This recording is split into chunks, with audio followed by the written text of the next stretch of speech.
सुप्रभात बच्चों। प्राचीन काल में जो काम असंभव हुआ करता था, विज्ञान ने उसे आज संभव कर दिखाया है। क्या हमने कभी सोचा था कि एक दिन हम भी पक्षियों की तरह वायुयान में बैठकर उड़ेंगे? एक समय था जब लोग बैलगाड़ी पर यात्रा करते थे, जिसमें कई दिन लग जाते थे एक जगह से दूसरी जगह तक जाने में। लेकिन आज विज्ञान ने यातायात के ऐसे अनेक साधन तैयार कर दिए हैं कि हम पलक झपकते ही एक स्थान से दूसरे स्थान पहुंच सकते हैं। वायुयान से हम किसी भी देश में सिर्फ कुछ घंटों में पहुंच सकते हैं। पहले यह मात्र एक सपने के समान था, लेकिन क्या आप जानते हैं कि वायुयान का आविष्कार मतलब नई वस्तु की खोज करना किसने किया? इसके आविष्कार से जुड़ी कौन कौन सी घटनाएं हैं? वायुयान का आरंभ कब और कैसे हुआ? इसकी कहानी बड़ी रोचक है।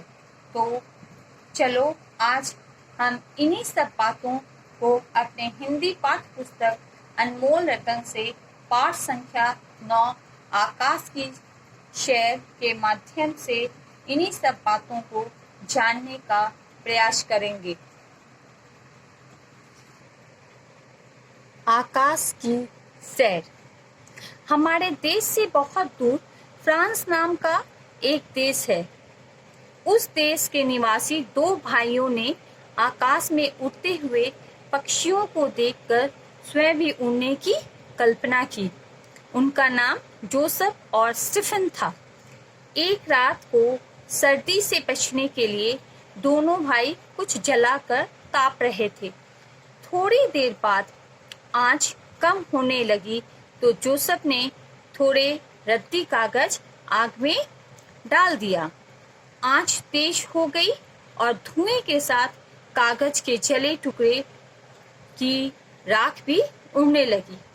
जोसेफ ने उसे देखकर आस्ते से कहा, देखो देखो स्टीफन, धुएं के साथ जले हुए कागज की राख भी उड़ रही है।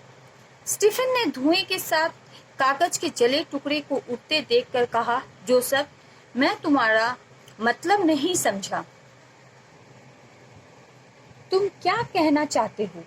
जोसेफ ने कहा, ध्यान से देखो स्टीफन, धुएं के साथ राख भी उड़ सकती है।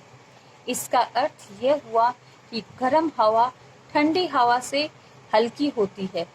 इसके तुरंत बाद दोनों भाइयों ने गुब्बारों में गर्म हवा भरकर उसे उड़ाया तो वह ऊपर उठकर कुछ दूर जा गिरा।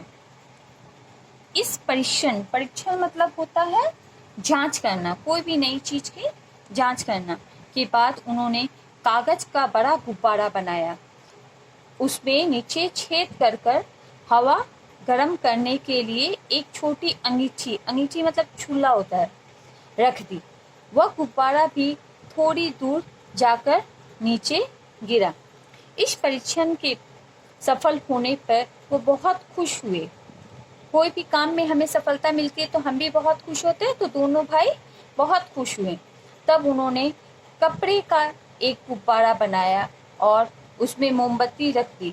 यह परीक्षण वह कमरे में ही कर रहे थे। जितने भी परीक्षण उन्होंने किए, पहले गुब्बारे, दूसरी बार कागज का बड़ा गुब्बारा, तीसरी बार कपड़े का एक गुब्बारा, सबकी परीक्षण उन्होंने कमरे के अंदर ही की। वह गुब्बारा छत से जा लगा। अब इन दोनों भाइयों ने कागज और कपड़े का बड़ा गुब्बारा बनाया। उसमें हाइड्रोजन गैस भरी गई। उस गुब्बारे में कुत्ते, बकरी और सूअर को बैठाकर उड़ाया गया। इसे देखने के लिए सैकड़ों लोग एकत्र हो गए थे।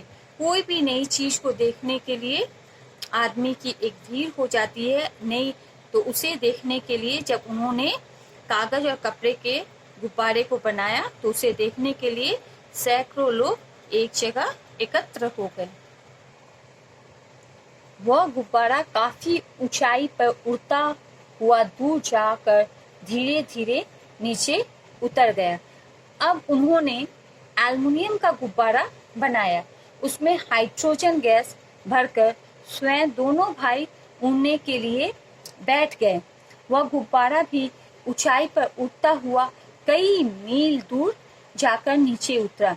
धीरे धीरे और सुधार किया गया।